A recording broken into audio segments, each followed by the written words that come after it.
கோவில்பட்டி அருகே உள்ள இளையரசனேந்தல், ஐயனேரி உள்ளிட்ட 12 ஊராட்சிகளில் உள்ள அனைத்து துறைகளையும் தூத்துக்குடி மாவட்டத்துடன் இணைக்க வேண்டும் என்று பொதுமக்கள் கோரிக்கை விடுத்துள்ளனர். 35 ஆண்டுகால போராட்டத்திற்கு நடப்பு சட்டப்பேரவை கூட்டத்தொடரில் தீர்வு கிடைக்குமா என்று பொதுமக்கள் எதிர்பார்த்து காத்திருக்கின்றனர். திருநெல்வேலி மாவட்டத்திலிருந்து பிரிந்து 1986ஆம் ஆண்டு தூத்துக்குடி தனி மாவட்டம் உருவாக்கப்பட்டது. அப்போது கோவில்பட்டி அருகே உள்ள இளையரசனேந்தல் குறுவட்டத்தில் ஐயனேரி, அப்பனேரி, பிள்ளையார் நத்தம் உள்ளிட்ட 12 ஊராட்சிகள் திருநெல்வேலி மாவட்டத்திலேயே இருந்தன. இதனையடுத்து அப்பகுதி மக்களின் கோரிக்கையை ஏற்று 2008ஆம் ஆண்டு அப்போதைய முதலமைச்சர் கருணாநிதியின் உத்தரவின்படி 12 ஊராட்சிகளும் தூத்துக்குடி மாவட்டம் கோவில்பட்டி தாலுகாவுடன் இணைக்கப்பட்டது. அத்துடன் காவல்துறை, நீதித்துறை, சுகாதாரம், வேளாண்மை, போக்குவரத்து உள்ளிட்ட துறைகள் தூத்துக்குடி மாவட்டத்தின் வரம்புக்குள் வந்தன. ஆனால் உள்ளாட்சி, மின்சாரம், தொடக்க கல்வித்துறை மட்டும் இணைக்கப்படவில்லை. இதனால் மின்சாரம் உள்ளிட்ட 3 பணிகளுக்காக நெல்லை மாவட்டத்திற்கும் இதர பணிகளுக்கு தூத்துக்குடி மாவட்டத்திற்கும் அலைக்கழிக்கும் நிலைக்கு தள்ளப்பட்டதாக இளையரசனேந்தல் பகுதி மக்கள் வேதனை தெரிவித்தனர். இதனிடையே நெல்லையில் இருந்து தென்காசி தனி மாவட்டமாக உருவான போதும் இந்த 3 துறைகளும் அந்த மாவட்டத்துடன் இணைக்கப்பட்டுள்ளது.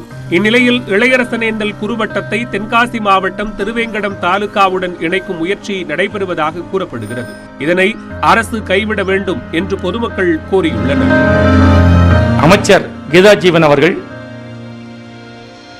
12 கிராமங்களையும் தென்காசி மாவட்டம் திருவேங்கடம் வட்டத்துடன் இணைக்க வேண்டும் என்று சட்டப்பேரவை குழுவிடம் மனு அளித்துள்ளதாக தகவல்கள் வந்துள்ளன.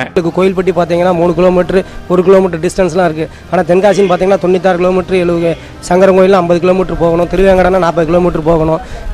2008 திராவிட முன்னேற்ற கழகம் சேர்த்ததை இப்போ பழையபடி அதே திராவிட முன்னேற்ற கழகம் இருக்கிற உள்ளாட்சித்துறையும் இபியும் எங்களுக்கு சேர்ந்துன்னு சொல்லி ஒரு நம்பிக்கையில் இருக்கும்போது அதே திராவிட முன்னேற்ற கழக அமைச்சர் பழையபடி எங்களை அவங்களோட அரசியல் காழ்ப்புணர்ச்சி காரணமாக திரும்பவும் தென்காசி மாவட்டத்தில் சேர்க்கணுங்கிறது ஏற்றுக்கொள்ள முடியாது. இது மக்களுக்கு பெரிய இழப்பாகும். இளையரசனேந்தல் குறுவட்டத்தின் அனைத்து துறைகளையும் தூத்துக்குடியுடன் சேர்க்காவிட்டால் தொடர் போராட்டத்தில் ஈடுபடுவோம் என்று பொதுமக்கள் தெரிவிக்கின்றனர்.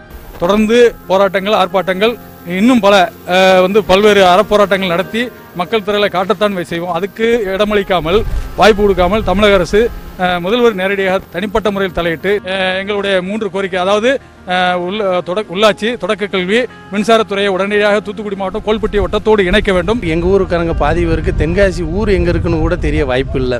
இதனால் பல சிக்கல்கள் இருக்கு. அதனால் அரசு தயவு கூர்ந்து கவனம் செலுத்தி மக்களின் உண்மையான உணர்வுகளை புரிந்து கொண்டு மக்களுக்கு தேவையான ஒரு விஷயத்தை இந்த அரசு செய்யும் என்று நாங்கள் நம்புகிறோம். 35 ஆண்டுகளாக ஒற்றை கோரிக்கைக்காக இளையரசனேந்தல் மக்கள் போராடி வருகின்றனர். கருணாநிதி ஆட்சியில் 12 ஊராட்சிகள் தூத்துக்குடி மாவட்டத்துடன் இணைக்கப்பட்ட நிலையில் தற்போது முதலமைச்சர் மு.க.ஸ்டாலின் அனைத்து துறைகளையும் தூத்துக்குடி மாவட்டத்துடன் இணைத்து தங்களுக்கு விடியல் தருவாரா என இளையரசனேந்தல் மக்கள் எதிர்பார்த்து காத்திருக்கின்றனர். நியூஸ் 18 தமிழ்நாடு செய்திகளுக்காக கோவில்பட்டியிலிருந்து செய்தியாளர் மகேஸ்வரன்.